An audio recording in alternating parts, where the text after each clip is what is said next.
I always like to start with a big warm welcome to everybody who is just dedicating their incredible time. And for many of you, you've dedicated your entire lives to making amazing opportunities for young people. Our whole goal for being here today, that no matter what happens between COVID and from the incredible protesting that happened this week, that all of this is part of our opportunity to help young people grow into their adulthood in a supportive and loving way, navigating all of the kind of complexities and the issues and using them to fuel their own dreams and their own passions so they can become the leaders we all know they can be. So many of you who joined our call this morning, we talked about the incredible dedication you already have to overcoming racism to support the dignity and the dreams of young people. So our second session is just going deeper into that journey together and saying, how can we program this summer? We've actually been given an unprecedented opportunity to talk about kind of issues we've always wanted to bring to life, to do projects that were incredible service, not only through COVID and being an essential worker for health and care, but to be able to be the activists and the citizens that young people always wanted to exercise. That now in this summer, we're given, like I said, a chance to really think about what could those programs look like. Because for many of us, it's the first time we've been given permission to speak very outwardly about this without risk to ourselves. So I just want to say today, it's about recognizing the power and the dedication that you all have already brought to this. As we go through this journey together, our theme has always been that you have it already within you to make this transition. And we're just here to coach you and support you and hopefully just validate all the incredible work that you are doing. So you want to join in together, and we're going to do a little bit of ongoing. Just again, we always like to start with some activity that just validates who you are, and we're going to carry on from our program this morning. So in our part 2 today, we're really going to unpack the 3 program models we talked about in a part 1 session. If you haven't been to part 1 yet, we do a little bit of review just to make sure you're caught up. And as we joked about in kind of session 1, sometimes you got to hear things a lot of times before it really sinks in. So it's always a good chance to get a little bit of review, even if it was just from an hour ago. But I want us to start, just like before, we talked a little bit about just kind of the themes for the day. And our first session was led by Leslie Honore, the incredible poet, just to get us in a space. And in the morning session, we talked a lot about skills. But I want to go a little bit deeper into this because it really ties in to our whole story about dignity and dreams. Which is when MHA was founded, we were not founded as kind of a skills, competency-based education organization. I actually worked for the city of Chicago. It was under Mayor Daley's experience, and it was always this narrative about young people kind of not being skilled. There's this skills gap and young people are unprepared. And I could never understand that because I had worked at that point with over 6,000 young people in my career. And I can say no matter what their background was, no matter what their experiences was, whether they be involved in the juvenile justice system, whether they're a selective enrollment school, they were all beautiful and had incredible talents and skills. And I found that throughout my career, like many of you, that my anger kept rising around this narrative. That these are incredible young people. And imagine growing up for 18 years being amazing and not being validated for that. Whether it's through microaggressions in school or whether it's through just structural discrimination. That we could just not tolerate anymore to have this extraordinary, enormous population of Black and brown Chicagoans not being validated for who they were. But we know that we couldn't necessarily do that through an anti-bias strategy or anything like that. So we said, what if we could create a strategy using language that people already knew around skills and give people the tools and the resources that would make it impossible for them to not recognize the talents of young people. And importantly, they have tools and resources that allowed young people to recognize their own capacities and their own abilities, to build their own confidence. They could actually pursue their dreams and pursue opportunities with knowing that they were incredible young people. So I just want to say that was always the founding mission of our organization. Sometimes we do try to look like a school reform organization because we're trying to kind of infiltrate. But our core mission has always been to empower young people and unpack the structural discrimination that keeps that beauty and that talent from reaching us. As we talk about it, this has always been our theme, but even this week, I really just wanted to highlight that the work that we do and the work that you're going to be doing today was already built with that mission in mind. So let's get started. So again, in our model today, it's the same webinar format, but there is going to be one section where before I had asked you all to use the chat to actually kind of contribute to the conversation. So this time I'm gonna ask one courageous person, and luckily there's just a smaller group on this afternoon, only 15 of you. Hopefully it's a little more intimate. I know you don't know each other, but it's gonna be a one icebreaker prompt. And I'm gonna ask you to use at the bottom of your screen, there's a little raise hand. I'm hoping that one volunteer is willing to come in and share. It's really simple, because I wanna show you how you can use your voice with somebody, even if you've never met them before, and validate their fundamental amazingness. And we actually call that the awesome card. And so we're gonna do that together. Oh, you're already raising your hand. It's gonna be, are you volunteering to be my first person? I'm gonna jump ahead and then I'm gonna do the raising hand piece. Okay, so, like I said, I'm trying to navigate the balance here. Okay, so this morning, if you've been in part one, we always talk about one activity that you're doing better at home than you did at the office. Now, if you're talking to a young person, you could say, what is one thing you're doing better at home than you did in school, or that you were doing in your own, maybe they're working young people. So before we talked about that as a platform for innovation. So we kind of took a thing you're working at home and we turned it into a whole program. Because part one was really about helping you with kind of a program design. Part two is about not only program design, but what are some of the practices that we talked about that really end up with this kind of strengths-based, kind of asset-based work. So now I'm going to show you a little trick that you can do. And just what we did here, if you're coming back, is that we added all the MHA tools that are designed to this. So we have an entire guide for leading awesome circles, which is kind of what the premise of this is. We don't have enough time to do a whole circle, but I want to demonstrate just how simple it is to unlock this. And it does work in breakouts. So if you have a small group of young people, you can absolutely do it on a Zoom call. If you have a lot of young people, you can actually break them out into small groups. Now, a lot of people are afraid to think that young people don't want to talk about how amazing they are and affirm each other. We have done this activity with almost 5,000 young people at least. So we know it works. Let's get started. I can start validating you. Okay, so you're gonna think about what is that one thing you are doing better at work, or maybe it's a great hobby that you're doing, something amazing you're doing at home. Now, it's not magic that you're amazing. And this is the key, is that we often attribute people's skills and their backgrounds and all that to some inherent amazingness. Now, most things we know are worked through practice. So often if you don't have a skill, so I'd say if you're not necessarily having a great outcome at something, it's often a skill thing. It's not an attitude problem. It's not because you weren't born with it. Maybe you do need to be tall to be a basketball player, but we do know there's been some people who are a little bit less tall. You did an amazing job. So I want you to go through this list, and I want you to think about what is the one skill that was actually driving your success. So if you're just, you're actually just like, you're sailing through your work at home, you're being totally uninterrupted, you're just like great at it, maybe that's because you've either been more determined, more driven, but maybe you're more focused. Maybe you're more persistent. I mean, there's so many beautiful words that can go with how amazing you are. So I just want each one of you, and I actually want you to write this down because I want you to really own it. I'm going to show you a little picture that I have been doing for myself. So this is what I said earlier, that you don't always have to use the chat. We recommend having a little notebook that people can share. But then what happens is that your young people and yourself, you get to keep it for your own records. So I want you to write down what you were doing. And the little line is I am, and you want to write your power word. And then because becomes evidence of what you were doing better at home. So if you were saying you're actually doing a lot more cooking at home, maybe you're saying I am creative because I've been cooking all these new dishes. It is literally the simple magic of how do you recognize someone's skills with anything they are doing in life. So I'm hoping that you have picked out your adjective and you know what it is that you were doing. And this is where I'm going to ask someone to share. So I'm going to pull up my participant list.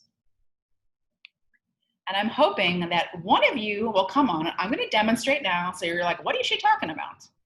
This is all you would have to do. And I'm hoping that someone's going to volunteer. So I'm going to share mine.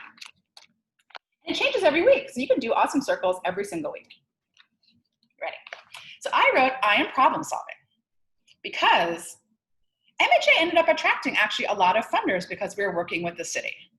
And we wanted to make sure that the right people were benefiting from that. So one of the biggest issues with discrimination is because often white funders only support white executive directors. So what do? We just turned around and gave 100% of the money we are raising to Black and brown leaders and young people across the city. And MHA is paying all of that money forward. So that's a way to solve that, but they're also working on really radical social justice issues, which might undermine that dynamic as it goes. So basically, we're doing a little bit of a wealth redistribution model. Does that was my problem solving for this week. I'm hoping one person will want to share, because I really want to highlight how you can do this with your own young people through an affirmation. So I'm going to wait here for a second, and I'm hoping somebody will take the courage and raise their hand. That's all you would have to do.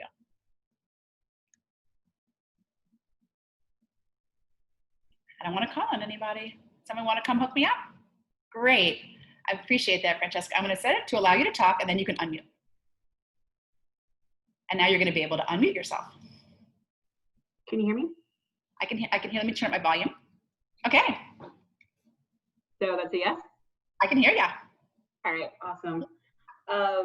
I am process oriented because right now my other half of my team is about to go on leave, and I have to be process oriented or else there is no way this will succeed. So one, I love that you're bringing a little bit of laughter and humor to it, because I can only imagine, let's just recognize that that is really daunting right now. Not only is COVID getting you, but with your employee leaving. So one, I just want to recognize that bringing some joy to this is incredible. So let's think about being process oriented. I think that one of the greatest gifts you can give young people this summer is one, if that is a natural skill that you kind of are using to solve your own problem. A lot of times young people are trained to think about problem solving through a much more social emotional lens, right? It's more like intellectual processing. You're not gritty enough. You're not smart enough, and all these things. I actually often what I found was just giving young people a great way to just process what they're going through, like literally teaching project management, unpacking an issue, being able to do that could be one of the greatest gifts you give young people this summer. So if that is a skill of yours, I highly recommend paying that forward to all of your young people, especially now, since many they're going to be working more independently at home than they ever have before.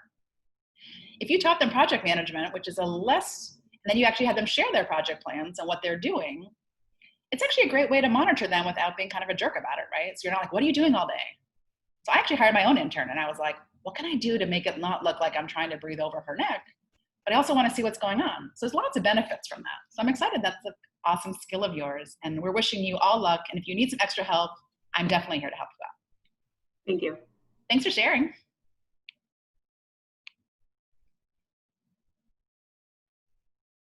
Okay, does anyone else want to actually share? Okay.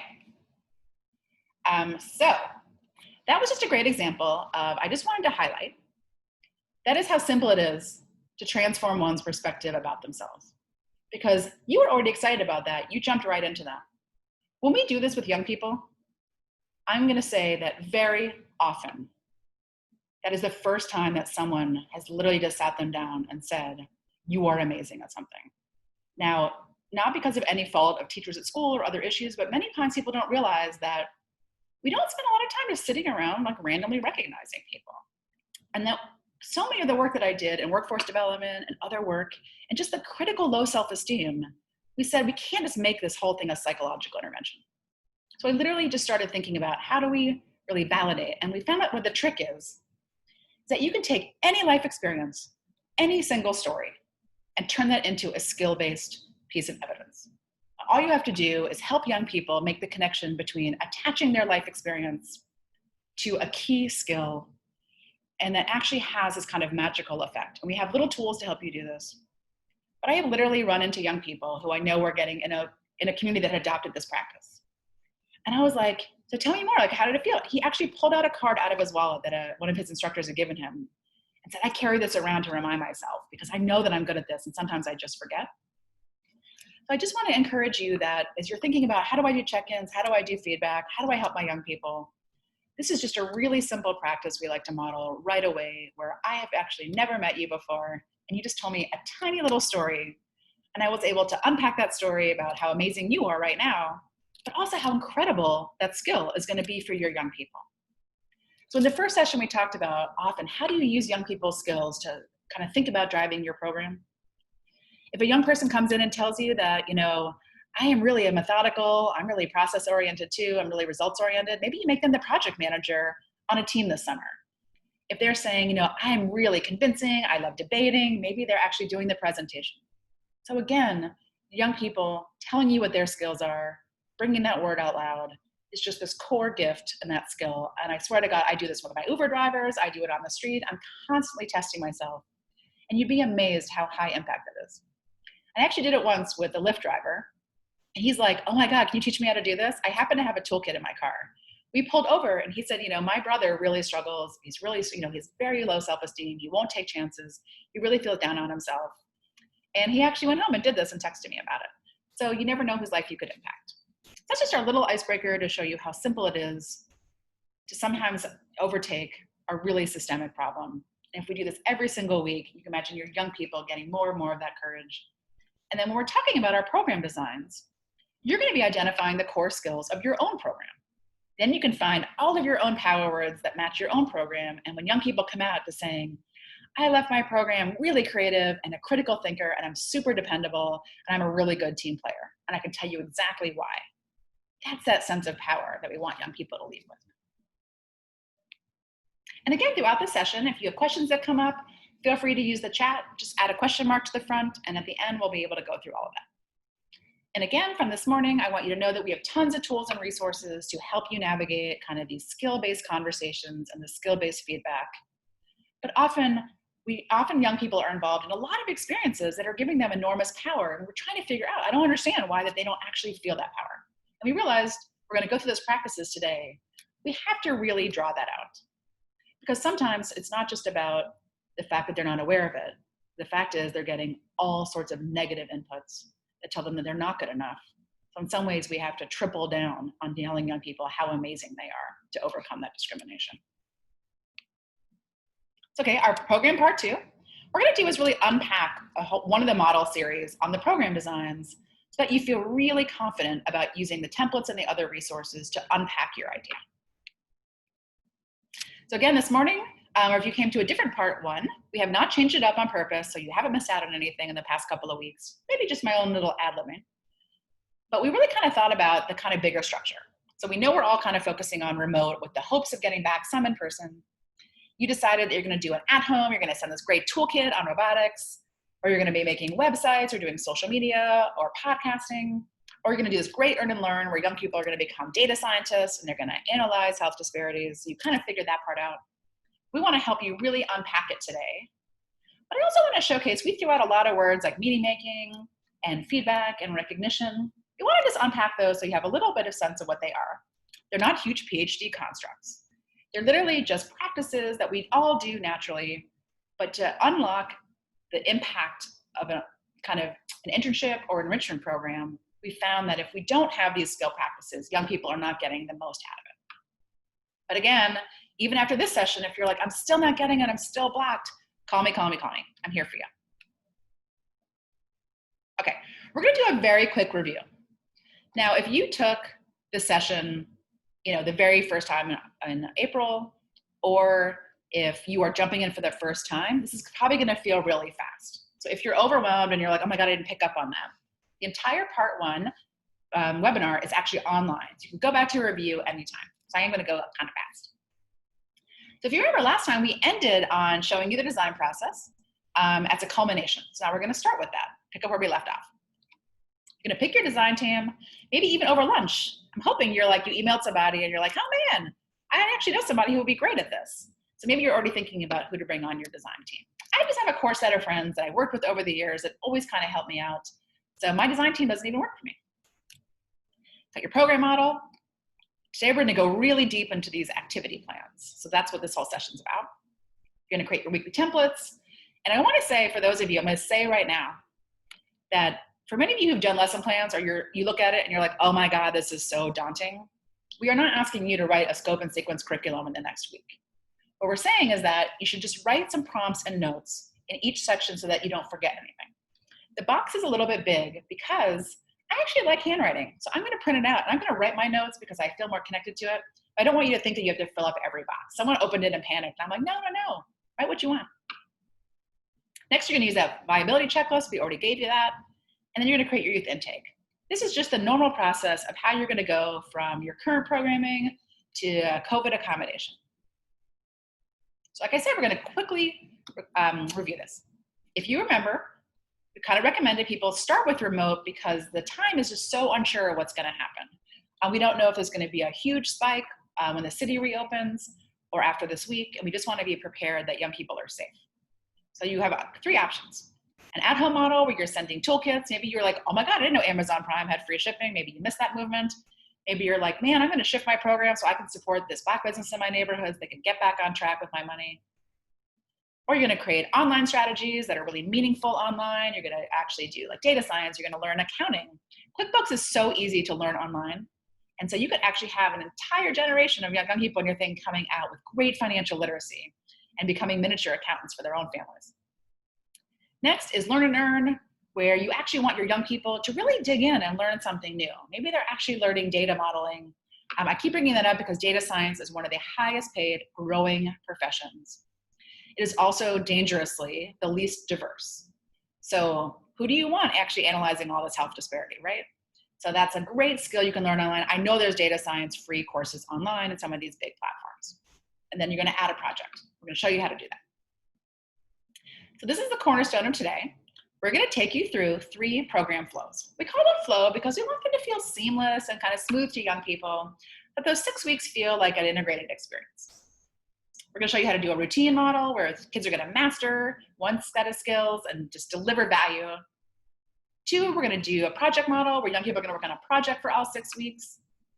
And number 3, we're going to do a rotation where we're going to shake it up. And each week they're going to learn something totally new, get a lot of exposure. It can be really fun.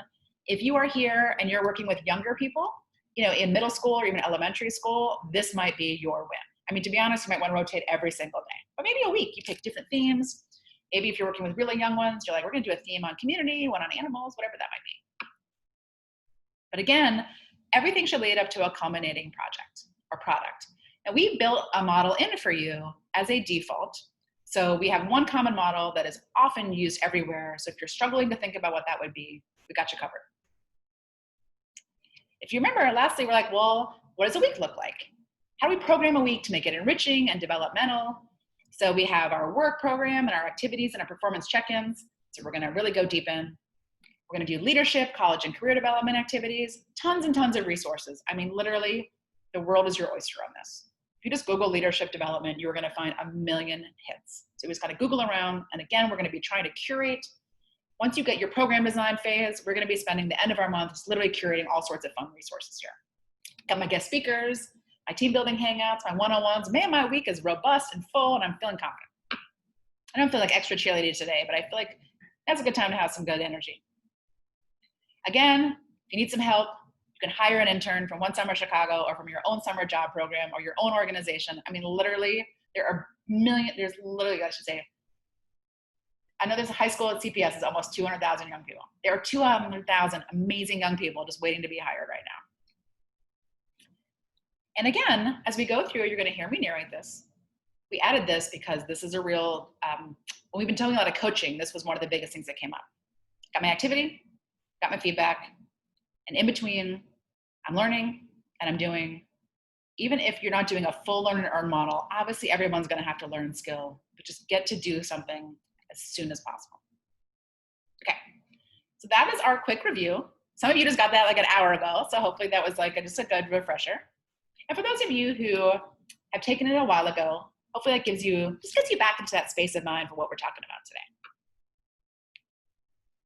Okay, so the majority of today is going to be really digging into these 3 activity models that we developed. And then we're going to talk about practices that you can be much more creative, it's much more structured. All these other things I said can be just much more developmental, can be more freewheeling, but we really recommend that your work or enrichment activity be really solid. Because this is where young people are really going to build that mastery and sense of purpose. So really planning this out is their first step. Because often it's a leverage point that if you're doing a STEM program, clearly the guest speakers would be STEM. So once you nail this, I swear to God, it unlocks much more easiness of the rest of the session. Okay. So routine 6-week flow. So there's actually one thing in common with all 3. So this is a good win for you. If you were doing your own program, just one, great. You only got to plan it once. If you are running 5 or 6 programs, and many of you are, with different themes and different contents, week 1 and week 6 are the same, close to the same in every model. So if you have a team of 5, you could collectively build week 1 together and collectively build week 6 together, and then you're only responsible for the middle parts. Because this is just great best practice. Now, again, these are just recommendations for kind of standard models we see that work for young people. But of course, this is like, you guys are experts. You lead with your own guide. Week one, like many programs, is often the orientation, team building, trust building. I recommend really adding training and skills on whatever online platforms you're using, whatever tools you're using, especially with getting people used to being online. So here's the thing. This is more important than ever to not just do like an icebreaker at the beginning. Many of you have noticed, I've mentioned this a couple of times, that when you are joining an online community that you've already been in a close, trusting relationship with, everybody shares, there's no dead silence, everybody's just respecting, everyone's hanging out together. That's because you've done a bunch of team building before them. If you want young people to stay engaged and stay committed and start sharing, the easiest way to do that is to do it in fun, light ways, lots of different ways. Get people conditioned to just jumping in. Sometimes on a Zoom, everyone's kind of deferring. You can't really see those signals. And just like I said, build that team building, build that community. It's a great idea anyway, but we definitely recommend that. And we're not saying you have to take every single team building activity you had planned all summer and dump it all in week one. What we're just saying is that entering into your program without doing that could also be very hard. Second reason is also, if they have been in school and they have not had a whole set of teachers that were dynamic and engaging in online learning, which is really likely because they had like a week to plan for it, you need to shock people out of that experience they have at school. They need to know that an internship or your enrichment program is not like school. They are not going to be accountable to testing and grades. This is their chance to like try on their passions, try on that. And then at week one, you can really just break a lot of those habits that they may have picked up in the school. And then you get to know people, but also we know that it's not like your first day of program where everyone's excited, they're like picking out their outfit with their friends. It might take a day or two for people to engage. If you start your formal program too soon, it's gonna be very hard for them to catch up because you won't be able to pull them out of the classroom and catch them up. So that's week one, fun, awesome, engaging. You can even hire a bunch of young people ahead of time to like make that fun. And then your last week of every program is some kind of presentation of learning. We talked about the importance of having some kind of artifact, a performance, a tool, some kind of presentation, some way to culminate everything that you learned. So there's a little term called meaning making. It's probably the one academic term that doesn't sound all jargony. It's like make meaning. Is we realize that young people, we'll talk about this a little later, they need an experience to really reflect on their summative learning experience and then translate that to something meaningful for their life. We did a little bit of that earlier where I gave you an experience at home and I converted it to a skill. That does not happen automatically unless you're like me and you spend 10 years of your life literally just obsessed with telling people how amazing they are and helping people learn about it. You got to build that kind of habit, that idea that for every experience, you're learning, you're growing, you're becoming more and more powerful, and I want to help you translate that to other parts of your life. So presentations of learning are things that we have all talked about doing. That is one standard way that you could program your final project. So we're going to actually, once we again get the program models done, we're going to start looking for resources for doing presentations of learning. But it could be videos. It doesn't have to be just a PowerPoint, right? It could be videos, it could be interactive, it could be a whole Pinterest page on everything that you learned. The idea is that they're summarizing, and then you have a celebration. So sometimes it can be hard to get everybody together because you had maybe 300 young people. You could actually do all sorts of 30, 40-minute little Zoom celebrations where family members, they could have guest speaker, everyone is coming in to celebrate what young people did. More than ever, I think that's important at this time in the summer. And then having that one-on-one final debrief. Like I said, I mentioned I've counseled a lot of young people in my life, and I'm usually connecting with people, more opportunity youth who are older. And I often say, what was the turning point in your life that really changed how you felt about yourself? Every single time, it was somebody who looked them in the eye and authentically said, you are truly amazing, and this is why. So how great would it be that every young people, and it doesn't have to only be you, maybe you have peer counselors in there, maybe you do it with each other, but just some final way that they're connecting with you as an individual, because that relationship is really important. So now we've already covered 2 whole weeks of your program. So hopefully that's a big win right now. And again, you can share that. So if someone on your team is super creative, they love all the team building, to be honest, it's not really always my thing. So I'm on a webinar now where no one's interactive. Everyone's like, here's this great dance thing. And I'm like, oh my God, I'm terrified. There's always one person on your team who loves that kind of thing. Why not let them program week 1? Okay. Then we got that covered. We're going to dig into the middle part. So in a routine, there's a little terminology called gradual release. Now this is I love academics always make up a new term. It's literally how you learn stuff. So this should be super intuitive. Week 2, you're introducing you're really digging into, like, say it's a customer service call where they're doing check-ins on elderly. It's a very common theme this summer. So you're going to really go through, you're going to teach that skill. They're going to watch you model it, right? They're going to watch great calls, they're going to watch bad calls, they're going to learn about it. They're going to start practicing. Practice, practice, practice. So basically, you are observing their practice, you're giving them feedback and recognition, and as soon as you found that after 2 or 3 times, you're like, man, I keep telling you how great you are, you're ready to go for it. The way it works is just basically you're modeling, they're learning, they're practicing, you're giving feedback, and then once they're good at it, you can just send them out there to continually do that work over and over again.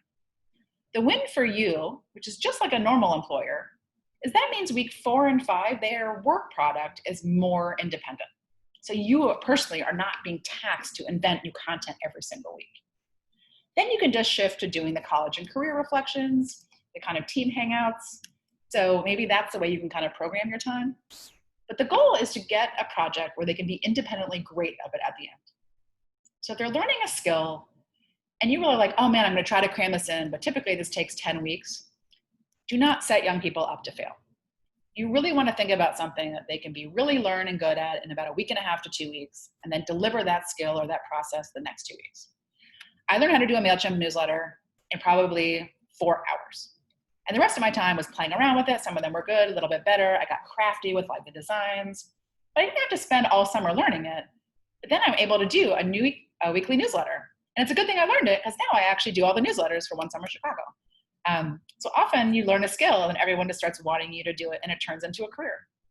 So again, team building, team building, team building. Everyone's hanging out, relationships. They're learning together a new skill. They're delivering that skill. So imagine you have 30 young people who are doing connections with the elderly. They're doing oral histories. They're really connecting and building bonds. They're doing an entire presentation on that. And maybe they've invited all of the elders they work with to that. And that's your 6 weeks. Done. Let's go to project week. Again, week 1, same thing. Week 6, same thing.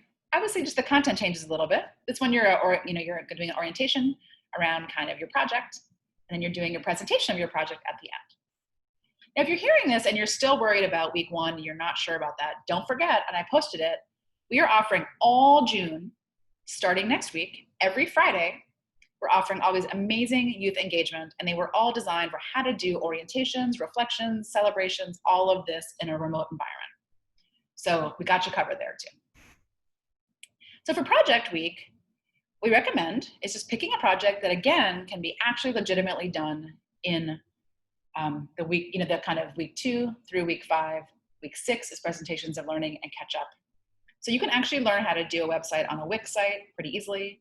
You can learn how to do kind of a little research project. I actually have an intern this summer who's just going to make me really cool annotated bibliographies of all of this youth power research that I never have time to read. So for this one, you just want to think about week 2. It's each week they're learning how to do part of the project, and then they're implementing that project. Now, sometimes when we do project-based learning, we upfront all the content, and sometimes the delay is to implement the project.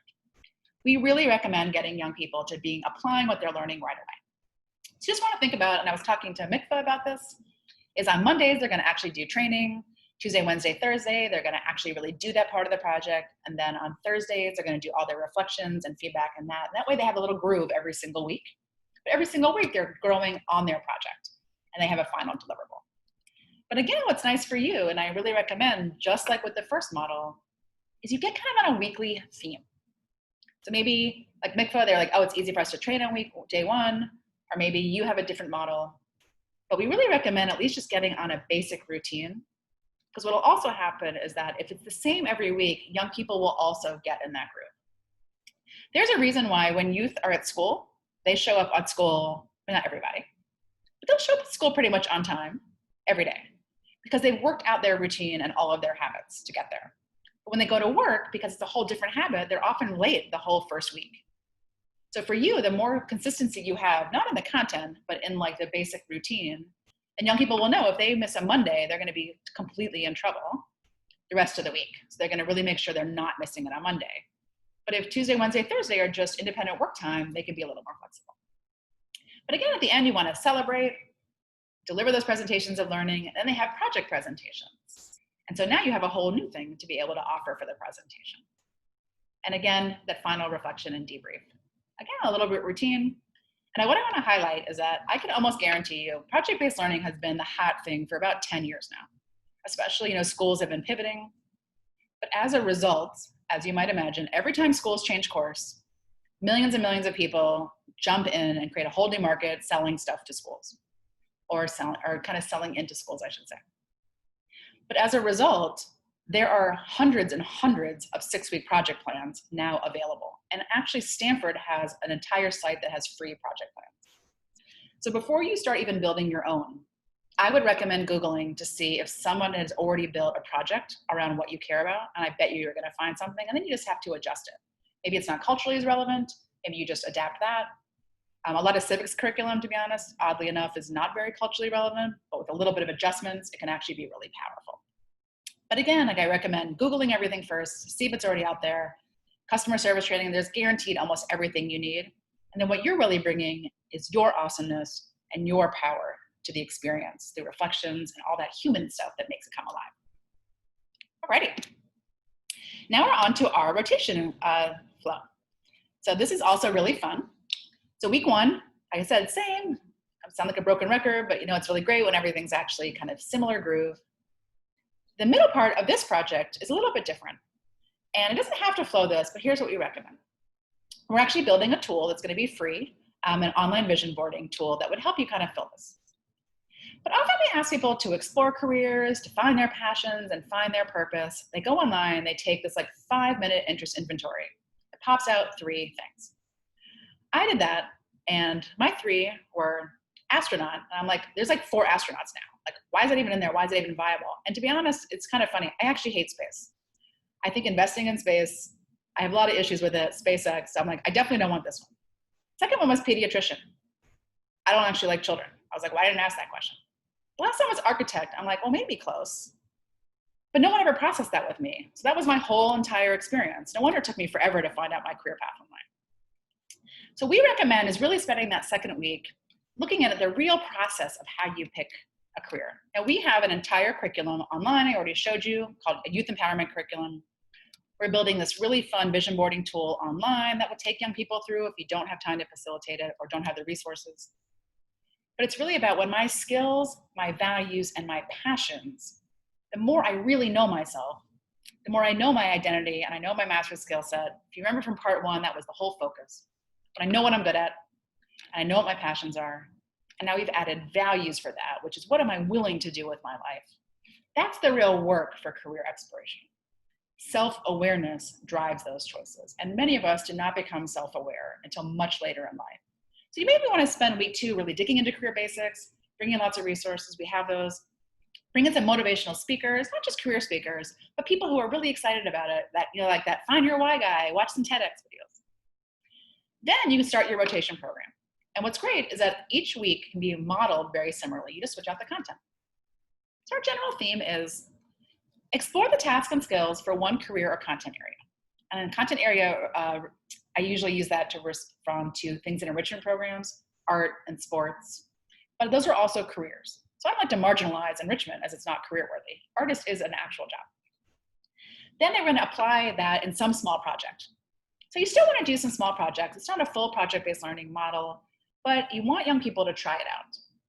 Another thing we realize is that you can do Road Trip Nation, you can watch tons of videos, you can watch everything you want. Until you have tried on the job, you really can't tell whether or not it matches your soul. So the first nonprofit I kind of co-created with friends was a program called Icy Stars, which is still in Chicago. And we used to have to teach enough web development to get you to code long enough to know if you'd like it. And young people would say, oh my God, I'm so gonna never do that again. Just sitting on a computer all day was really boring.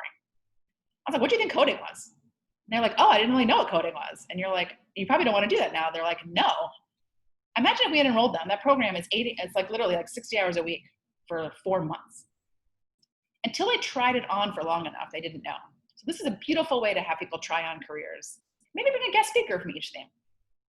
And then week 4, you're doing another one. And then week 5, you're doing a different one. And then their presentation of learning might be, hey, which career area did you pick or interest area? And explain why you liked it. Why did it match your skills and goals? Why did it match your passion? So again, it's just all tying it together This is a chance for you to give young people an exploration. But it also means that if you can have your work sites, each lead each week. If I had a bunch of companies right now, I would just say, hey, are you guys willing just to lead 1 week of programming? You don't have to even do the whole summer anymore. We want kids to really understand how you become a consultant at a major consulting firm, because a lot of people use that as a career pathway to become an entrepreneur. If you have an entrepreneur week, if you have a small business week, this is a chance for you to bring in all sorts of community members into your kind of story where you may not have been able to do that before. The more young people can meet, it's called social capital. It's been proven beyond a shadow of a doubt to be a great driver of increasing opportunity. It's also an opportunity for young people to see more people who look like them in those careers. Maybe they're just not used to seeing management consultants at Accenture who look like them. And then at a top leadership position. So this is a chance, again, just to kind of expose and open. I think it's very exciting. And then to me, I think it's just kind of fun if you're kind of worried about how to program 120 hours this summer. Maybe you just want to switch to this because it's more fun. Checking my chat over here, make sure we don't have any urgent questions. So I'm going to show you a project example. And maybe you already have your content area, but for those of you who don't, or if you're kind of wondering, how do I actually learn what skills my program has? She keeps talking about skills. What's a skill? I don't know what a skill is. We got that covered. Okay, here we go. So this one is using kind of Model 3. Kind of a little bit of a rotation because they're learning 3 different kind of careers, but I also kind of snuck in a project. Remember we said everything has to have some kind of deliverable? So I was asked to do a training just on program design with the zoo. This is before the shutdown. So I like to test myself because it helps me kind of learn how to better support a partner to say, could I actually create a zoo program? And so here's an example of one of the displays that they used to do in person. So I'm going to show you this great little tool. Now, it's actually invented by the federal government, and I know they usually, we don't have a lot of high praise for them. So this is a section of the Department of Labor that has literally cataloged the skills, the values, the 21st century skills, the work habits of every single possible career that exists in the entire economy. And if you've ever taken an interest inventory, a career matching, if you ever typed in your interests and it told you what jobs are available, all of that comes from this database. If you've ever used an MHA summer survey, it's also attached to this. It's amazing. You literally only need 1 word to build a whole program. So Andy at the Lincoln Park Zoo, I asked him to give me, what is a typical task? Because basically jobs and enrichment programs are just basically doing stuff. I said, what's a term used to describe it? So he said, interpretive. So a lot of it is interpreting science, interpreting other things, and translating that to a public environment, right? So you're doing displays. So I was like, I don't know anything about that. I typed into ONET, and it gave me all of these. There are actually 20 occupations where that is a key skill. And I'm like, I didn't even know it was a skill, and now it has 20 occupations. The first thing that came up was park naturalist. I was like, I didn't know anything about working in the park in Lincoln Park Zoo. And now all of a sudden but guess how cool this is? Obviously, I'm like, oh, I thought about it. Of course, that leads to being an interpreter. But it's also a historian. I'm like, of course, they're interpreting history and translating that information to the public. So now literally doing a Lincoln Park Zoo exhibit is a pathway to be a historian. A mapping technician, a geophysical data technician. I have no idea what that is, but it's green. It's gotta be good. Kids are all eco-friendly. And an actor, right? They're interpreting a script and delaying it. So all of a sudden I'm like, that's so cool. So the fact that an actor and a petroleum technician have the same core skill, right? This is serious transferable skills. So obviously it's the first one on there. I clicked on park naturalist. This is what it gave me. A park naturalist is in part of the industry of conservation science. So now he went from interpretive to park naturalist to conservation. Okay, conservation is something I can wrap my head around. I don't know anything about this. So maybe you're sitting there at home and you're like, I gotta design a program around STEM, I don't know anything about it. Well, now I got my theme, conservation scientist. I'm also like, that sounds kind of sexy, right? Instead of being an intern at the zoo, you're gonna be coming here to be a conservation scientist. And don't forget, I knew nothing about this before I started. So then when you click on deeper, and we have a whole tool online, by the way, already online now that shows you how to do this. So don't be taking lots of directions in.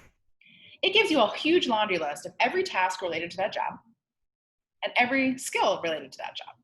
So if you already have a program and you want to hype up the skills and you want to hype up what young people are getting, so they're really talking about mastery, you can just type in the theme that you already have.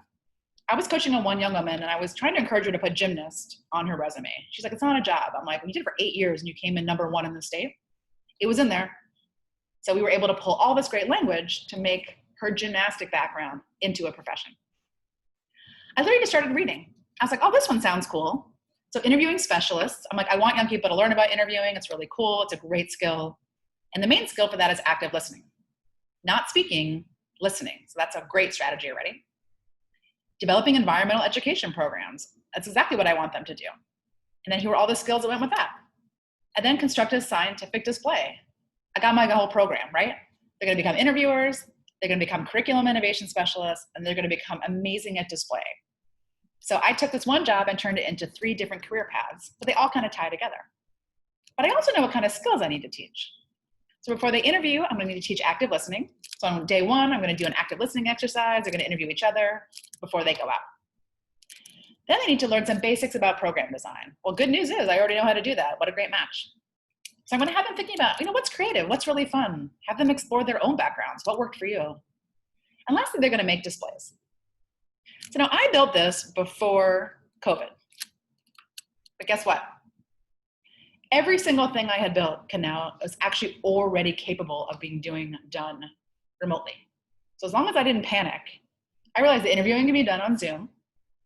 The designing was already going to be an offline activity anyway, and they were going to just be doing Google Sheets, so that was not a big deal. And the only thing was, originally, I had this vision in the display, they were going to be all over the zoo doing this, but now they can just create a whole online. And then I thought, well, the cool part about doing a good digital display is that the zoo can now use these forever to engage young people.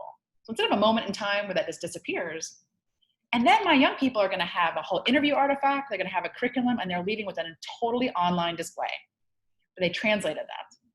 Now, if they were applying for a job to be a classroom assistant or an activity instructor, they are going to nail getting that job compared to anybody else. They can interview anybody, design an activity, and turn it into an activity. So my young people are going to be leaving with this whole skill set. And I actually have a little term. They're called zoo conservation creators. Now, yes, I know that I do creative program design for a living. But I did create the structure of this. So what I'm saying for you, if you're struggling with making that last leap to this, if you just go on ONET and say, I think I want to focus on this profession with these skills, I will help you turn that into a great program. But just I want you to show that you can use this database as a way to trigger your creativity, just like I did. Sometimes it's really hard to start from scratch. Or take your current program, put it in there, find out what amazing skills and tasks they're doing. It's got professionalized language, and they can use it to describe your program so when they're enrolling, but when they put that on their resume, you are giving them the language they can use to talk about what they learned. You're giving them also the language they use to tell them how incredible they are. So someone says, I'm a really great interviewer. And someone's like, sure, well, I interviewed 2 conservation scientists, and I actually turned it into an entire curriculum and display. Would you like to see it? That doubt now on the employer side, or college, or even if you're applying to high school, that doubt is now gone. They've overcome any stereotype they were facing in that session. That's the power. Okay, so that was the end of our just kind of general program structure. So we got you through the 3 models. I'm hoping that one of those already matched what you were thinking, or you're like, oh, I had this great idea. Do I make it a mastery? Do I make it a project? Or do I make it a rotation? You have 3 options. And I showed you an example of how you can use just skills to almost make anything. We started this conversation with why skills are so important. And now we're going to start our next conversation on that too. So the rest of this we're going to go over today is how you can fill the rest of these buckets. And we're going to share just some themes and practices. So if you find an activity and it matches, then it's good to go. It's a little bit more like teaching practice style or facilitation practice. We have lots of examples and tools, but I just want to walk you through these kinds of key strategies that really transform young people to make meaning, to build their skills, and to build the confidence. Because to be honest, young people are literally having an experience. They're in school age every single day, 45 minutes for 180 days, and in their summer. Why do they have low self-esteem?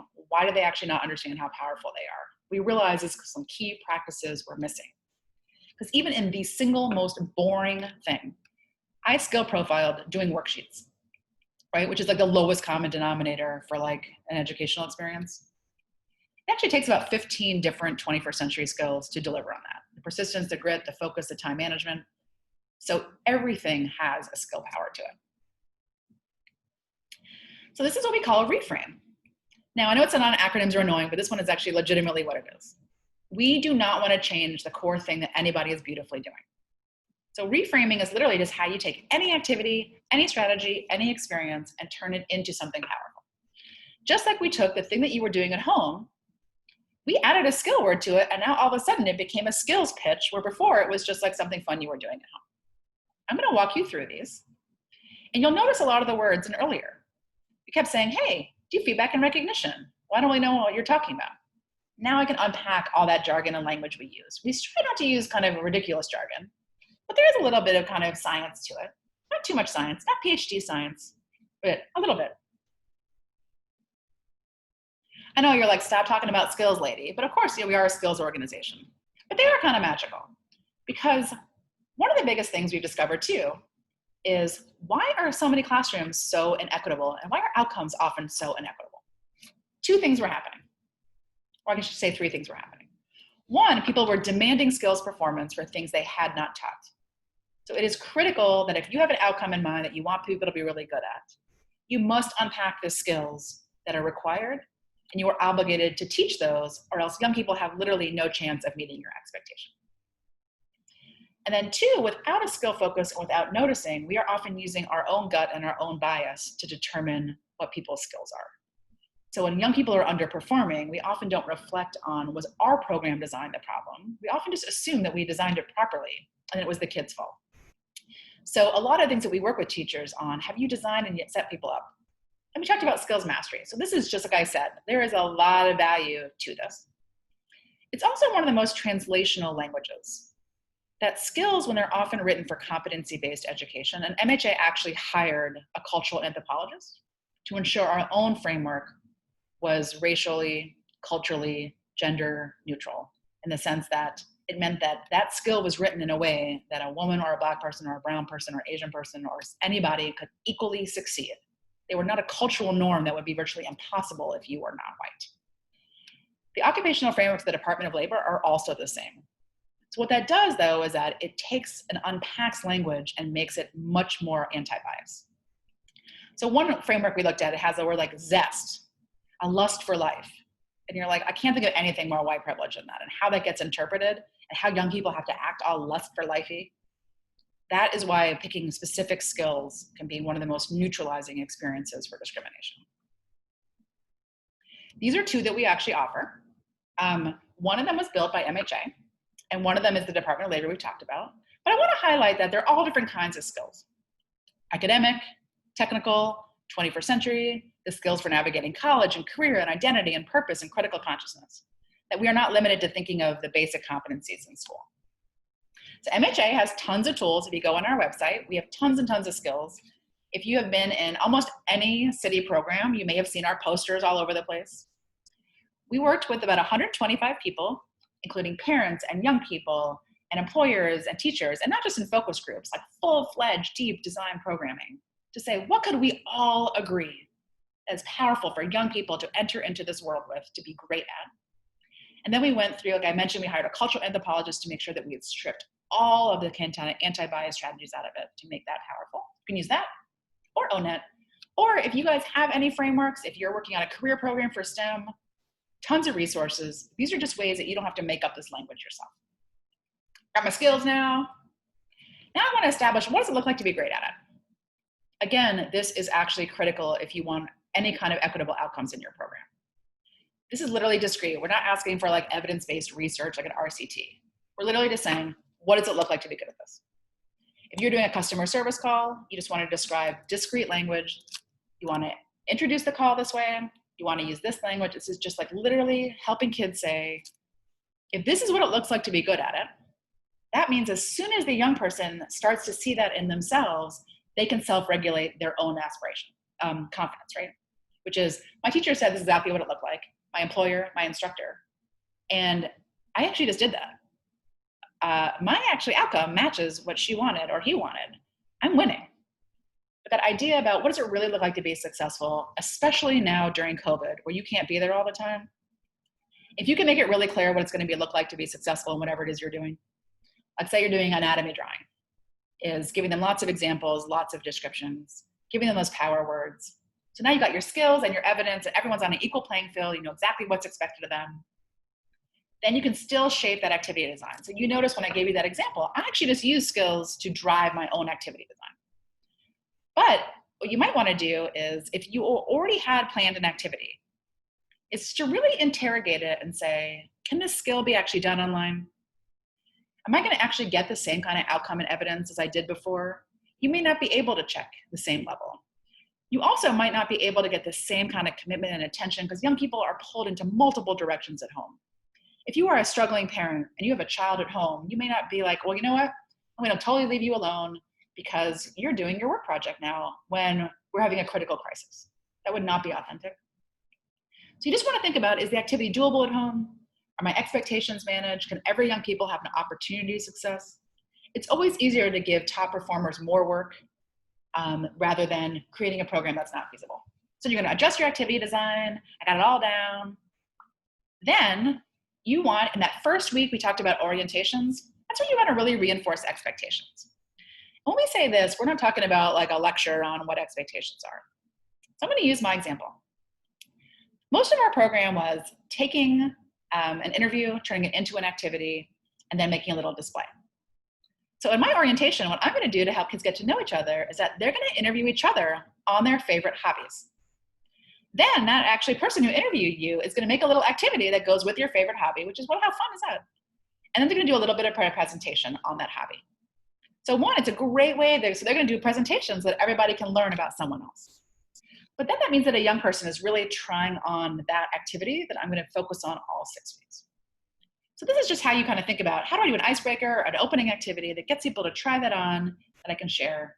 But again, now, every week has been so unknown for young people. I mean, who could have predicted what happened? I guess we could have predicted it, but you know, how do we lean into those moments? And how do young people actually navigate that? The more we plan ahead, the more we share what we're going to be doing, the more I share my expectations. So many young people always wonder, like, does this person like me? Is my instructor feel like I'm good enough? Is that even sharing those expectations helps them know that when they meet those expectations, that means they're also like connecting to you. And then again, making all of that revealed gives everybody a chance to kind of know, what does it mean to be successful? I know I say that a lot, but I can't tell you that the despair and the structure of so many young people and adults, I mean, how many of you have structure with the fact that because you aren't exactly sure what's expected of you, that you live in this gray area? This is another just kind of a gift you can give somebody. Okay, so I've got my skills, got my evidence, I've turned that into this great orientation. And then you just start doing the activity. And then you're just doing lots of feedback. So because you already know what skills you wanted, you already know what you expected out of them, it's a lot easier to get feedback, right? If you're making it up on the spot, it's often when we get really judgy, right? Because then our feedback is just based on what we like. And so if it's like, if you're doing a website, just being like, hey, I actually think like the visual design needs to be a little bit structured, or that photo. If it's an art project, you're saying, you know, your brush stroke here. So everything has a set of expectations, which means that you can always give feedback. Lots of tools, but feedback is proven. I mean, literally through every single bit of research. Real-time feedback, not like only at the very end of the week, but real-time, like while you're doing things, is the #1 driver of not only regular achievement, obviously that makes sense, but even academic achievement. But nobody does it because they always think they're going to sound judgmental or they're being critical. So in our world, feedback is the same process if you are amazing or if you are growing. Because again, we talked about, we need to really reveal why young people are doing well. And we realize is that sometimes feedback is really hard because we had no idea what we expected, right? And we have no idea what we were looking for. If you can see, our feedback strategy kind of back maps into the skills and the evidence. Yesterday, when we were on the Zoom call, we had set up the norms where everybody was going to share in the order I provided. You kept jumping in, and it really made an impact on the kind of in the group. So this is where you might just say a critique. And the feedback model that we recommend is then you ask a question.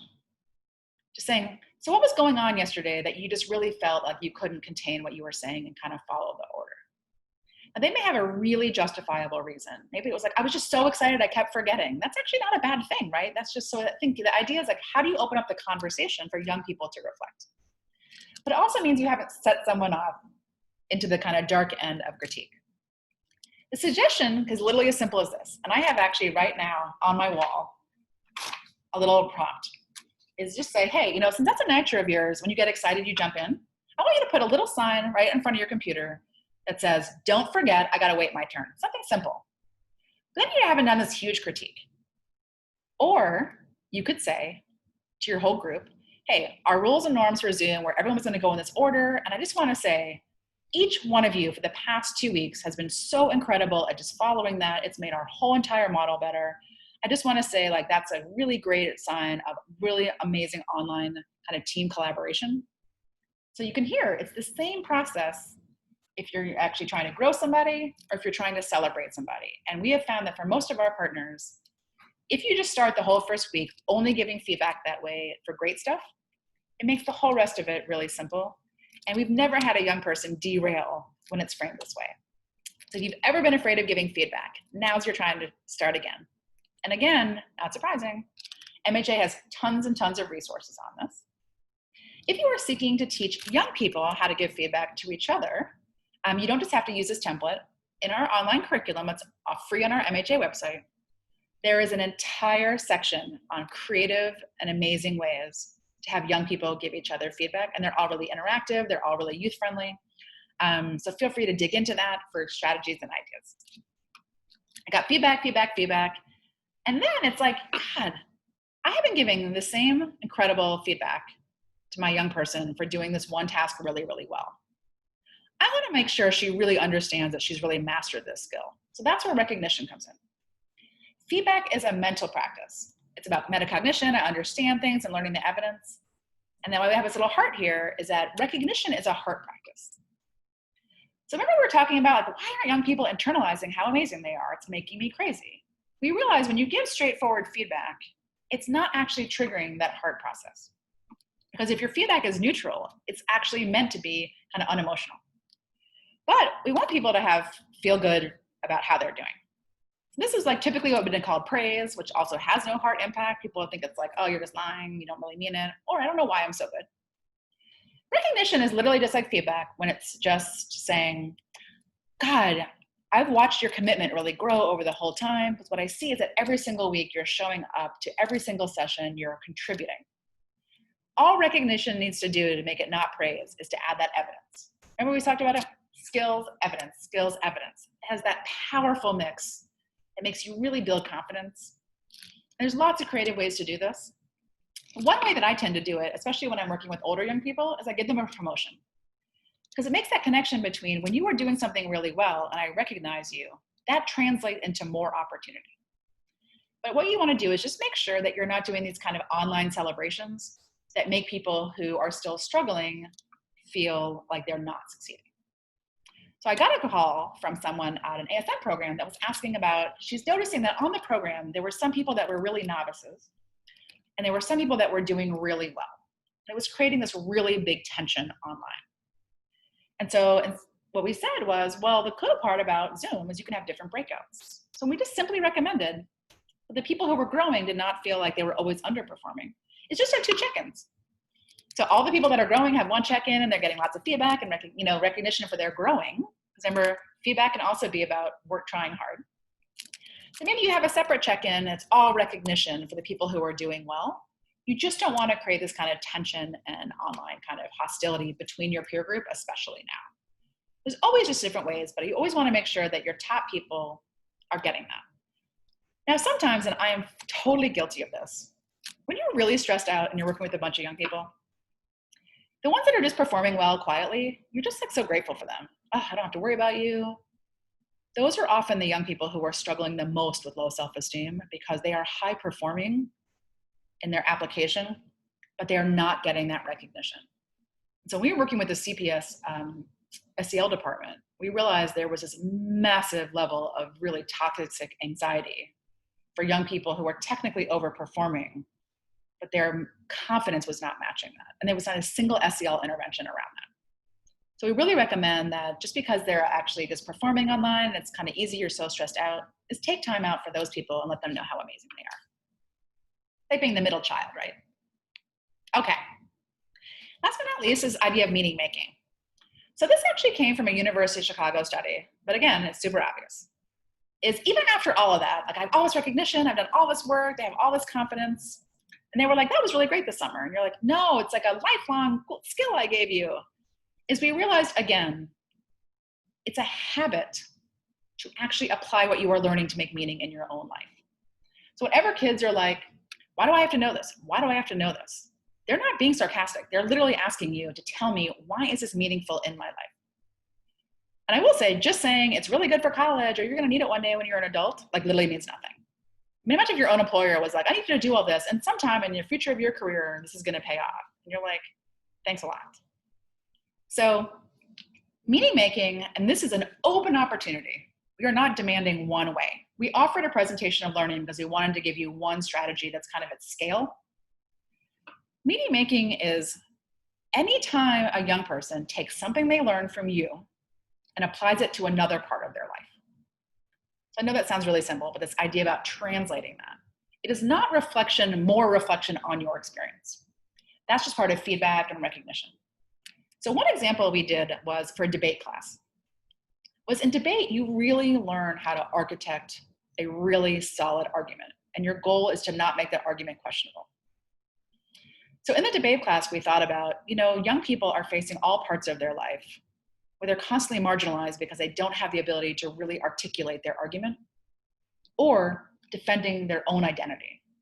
So our meaning making activity was, you're going to take exactly what we learned in debate class, but now you're going to apply it to what is one thing you feel like you always lose in an argument about your own life? And how do we teach that this is a strategy you can use for your whole entire life, that when you are trying to get a job, you are trying to get a raise, you're trying to defend yourself. And I would say we did use this example before, and it has more meaningful now, that if you were getting stopped by the police, how do you architect an argument in a way that is solid and you can win? That was just one way we made meaning. So no matter what content area you do, just giving that young people that time at the end, and that's how we dedicated that whole last week to exploring all the different ways. So let's say you taught web design. Maybe you built an entire website about yourself because you're about to apply for a job or you're about to apply for college. So instead of that kind of sad little resume, your employer is like, oh my God, look at this whole entire website with videos and cool stuff. That's just a way you can help young people kind of take what they learned this summer and translate that. And one way to always think about how to make the next connection is depending on how old they are. So on our website, we're going to put it up, but CPS has milestones from 6th grade all the way to 12th grade about what's coming next to help you plan your career and your college pathway. So maybe if they're in middle school, you're helping them think about how could this apply to high school? If they're in high school, how could this apply to the next part of your life? Or just we did a fun activity about how does this apply to you kind of in the dating world? It's you really learn this kind of art of kind of eloquence and convincing, or how could that help you get a date? So we're trying to think about fun stuff that's normally in a teen's life. This is a chance for you to kind of have fun with this one. But again, we have all sorts of tools to help you with that. But this is a chance for you just to explore what you want, just helping young people, maybe even applying what they're learning to provide right now. I hope that the conversation around racial justice will continue for a very long time in the city. Maybe their meaning making is they take all the skills they learned in your program and then apply it to a social justice project. So like I said, anything that just takes that learning and moves it.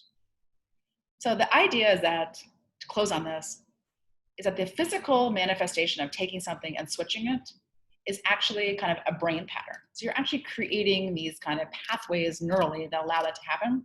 We thought that happened naturally.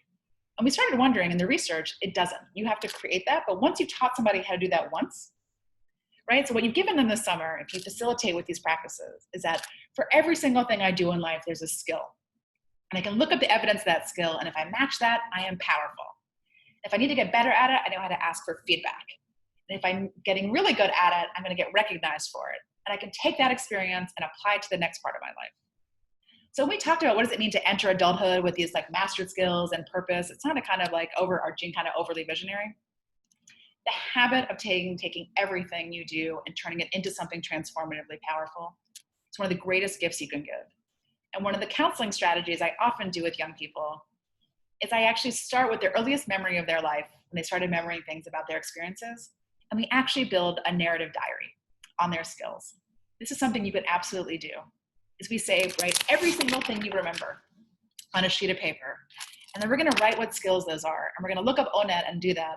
And the idea of reclaiming your life experience is a form of narrative therapy, which is a very common tool now. And it also makes resume writing seem much more powerful, right? So these are just some tips and tricks we've kind of learned over time. But again, anything will work. So I'm just going to show you this, just a sample of the planning template we talked about, because now we've kind of learned all of these constructs and concepts. But again, if you remember, there's a lot of sheets of paper because there's a lot of days and weeks. Does not mean, again, you got to like freak out and think you have to do a whole lesson plan. This is just what it looks like. We want to think about kind of what is your vision, a brief program description, your main objectives, and your project. We recommend starting here because many of you receive funding for your program from a contract, and so they might want to know what you're up to this summer. Remember we talked about earlier today about the importance of really matching young people to the right program this summer because you really need people to be invested? As soon as you write this, you should share this with your young people. They know what they're getting into. I remember we worked with one school and they had 6 art programs and they never differentiated between them. I had them skill profile them and they were radically different when they actually unpacked them and about their objectives. So they made every single after school program do that and they found their matching was incredible after that because people were really matching. So that's what that gift is. That's a twofer. A weekly plan outline. So this maybe if you're starting from scratch, being like, what's my kind of outline? What's my flow? If it's a routine flow, you want to write that in. If it's a project, a rotation. We gave you a little calendar. This is just like your general planning. Where am I going to put my guest speakers? And you can work around that. And then we have a little planner for each week. You just want to write the tasks and activities. We've talked about that extensively. We recommend maybe picking 2 skills that go with that. If the thing you're doing requires like 7 skills, it's probably actually overwhelming for young people and you really can't teach more than 2 skills in a week. Write down your evidence for success so that you know as soon as a young person does it, man, they're winning, woohoo. What prompt could I use for feedback? This is literally like one prompt. Remember when I said earlier about like, so I noticed that, you know, on the Zoom calls, you really weren't following our flow. That's like a feedback prompt. Recognition, meaning making. We recommend differentiation if you have diverse learners. Then we gave you a little tech list. So what supplies do my kids need? What supplies do I need? Issues you already are worried about. And then if you wanted to, you don't have to do this, but if you wanted to create like a Google Sheet where your young people are checking in on their reflection for the week on their skills. And if you're a supervisor or an instructor, you can do that if you want to go the extra mile for skills. But also we recommend skills usually follow, some people want complex rubrics, but for a skill, you're pretty much like you're good at it or you're growing at it. So you don't have to overcomplicate it. It's not a high stakes assessment. That's it. So this idea is that when you fill out your template, like I said, this is not that overwhelming. You just kind of take your notes in here, especially if you're delegating your program design to a new instructor. How psyched are they going to be to have this? In the template online, you don't have to use the one that's in here. We built a whole one for you. We've done every single week for you. We even made a special template for week 6 for your celebrations. Got you covered. Is once you finish that, it's going to become super, super clear what young people's skills and needs and desires are going to match your program. So if you build a program that you're like, God, in writing this, there really is a lot of software needed. They're going to have to be able to download that. And so you want to ask young people, say, hey, is your computer locked by your organization? Is it open for downloading? As practical as that. But once you figure your program design, your intake questionnaire can be a lot stronger. So we recommend at least just getting a sense of what your program is going to be in the next week or 2 so that you can properly match young people. Or if, I'm not saying you have to turn a young person away, you just might need to do a little bit of extra supports to make sure that they're a good match. This is one way to think about what should go in my intake questionnaire. So before we jump to the kind of resources, you've now just learned how to be a master internship and summer design, enrichment program designer. So like I said, we're not requiring in any way that you pick one of those program models. But when you think about it is that almost everything we do, it seemed to fall into one of those categories. But again, this is your time. We just recommend in the weekly flow that you make sure you interact with some kind of leadership development work. If you are really leaning into the moment, you can use that leadership development block to program all sorts of kind of social justice related work. Many of you have already been doing that. You have your social, so just make sure you keep to that kind of weekly model. So at least there actually is a little bit of flexibility. But really, this is your time. If your program does not match that, does not mean it's not a good program. We just wanted to say that people who are panicking, can we give you a model to use? And for the template, Again, even though we're working with the city, this is not a required tool, but most people are requesting some kind of program outline or design, so why not use the one that works for you? So in that last section, we talked a lot about the practices that go with this. And you're probably thinking, I really have never practiced that. That is why we hired, our partnered, I should say, with Terrence and Stephen. We are paying, what I'm saying, like it's more of a partnership, is they have built all sorts of tools and trainings for this. Being an adult ally in a remote space, facilitation and engagement, onboarding and orientation, reflections and celebrations. So they read through all of our materials first and made sure that the things they were using were going to absolutely align to the practices. So this is a very integrative strategy. These trainings were literally built for remote engagement. Like I said, these are not regular materials that were like, hey, you can do it online. It is really destined for that. And you will be able to practice these skills in those sessions, unlike today, which is we're kind of on our own. So again, on our website, the savesummer2020.org, I'm going to show you now, we did it the first time, I'm going to show you what the site looks like so you can feel a little bit more, because now that you're digging into the program design, I really want you to know what those tools are.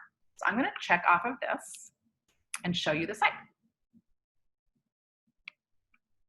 And then if you want now, as I show you this, you can start asking questions in the chat. So if you want to start, if you have questions, you can start it with a question mark. And then after I do this, we're going to get to questions. So when you first click on this, you're going to get this really cute kind of homepage that kind of takes you to the work. When you click on it, you're going to land on this really simple community site. It has discussions where we're actually capturing ideas. We're not really engaging. We're basically using this to generate ideas. So if you have a great curriculum you want to share or a great idea, if you put it on there, Cassandra, our new community manager, is actually grabbing great ideas people have and she's turning them into entire resource collections. So this is the resource page. And if you notice here, it says sign up for trainings. This is what it's going to look like.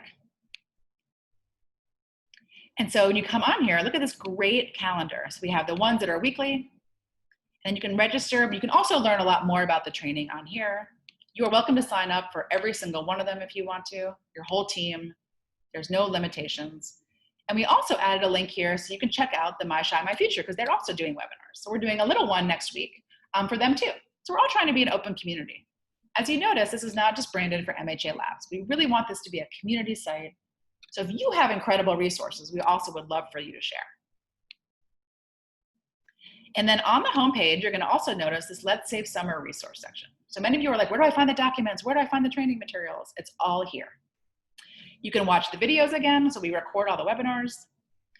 This is our entire design guide. So if you were on today, you know there was a part 1 and part 2. It's all right here. Here's the template that we actually reviewed. So this is where you come to get the whole template download. And this morning, we talked about the viability checklist. This is where that's located.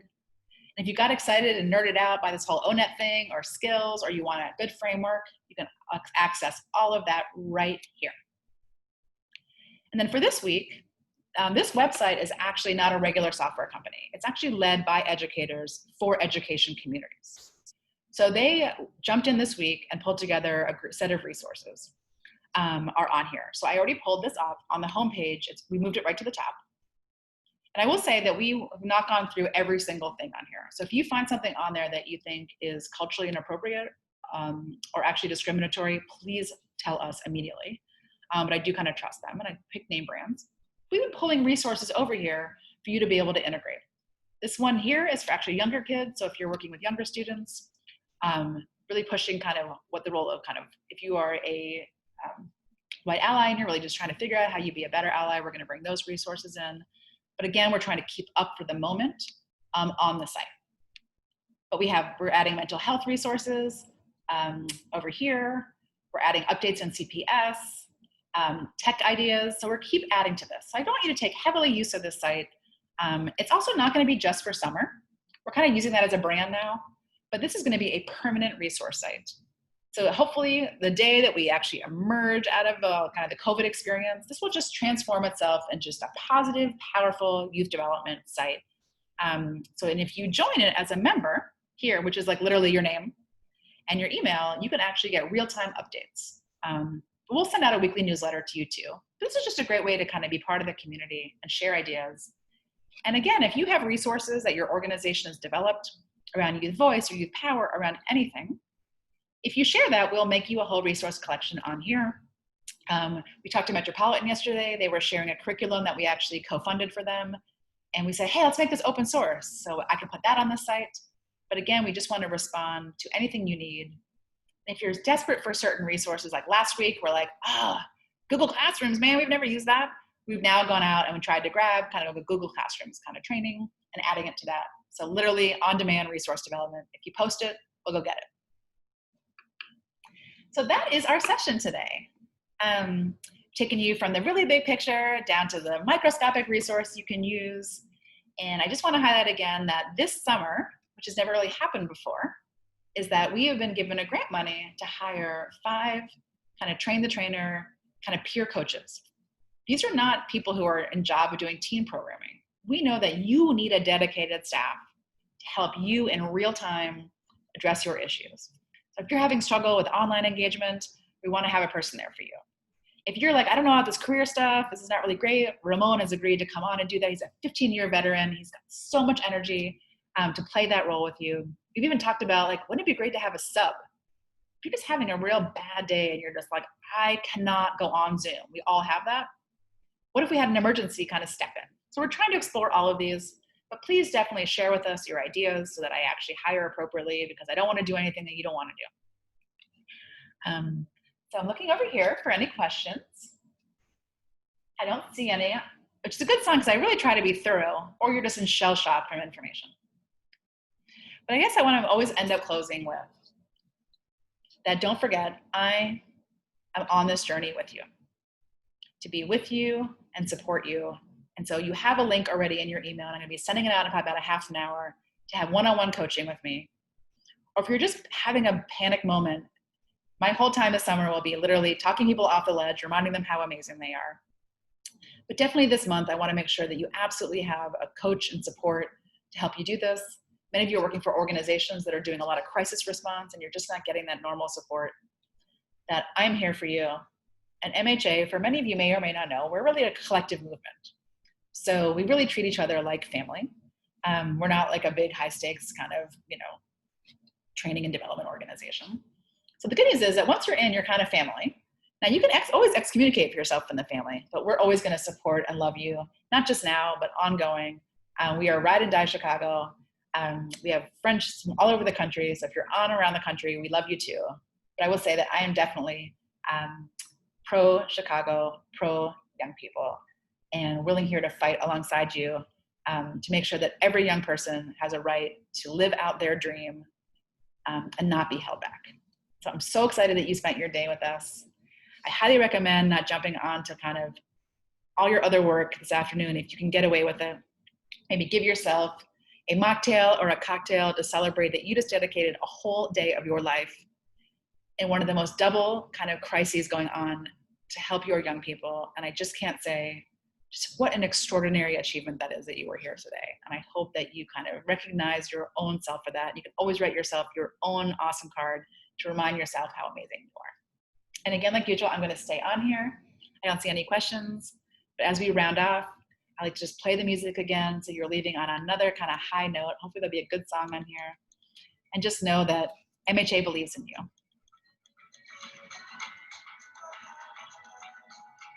And you're welcome to add comments or anything notes inside the chat as well about your day together. Hopefully this is helpful. It's amazing how quickly the time goes by, right?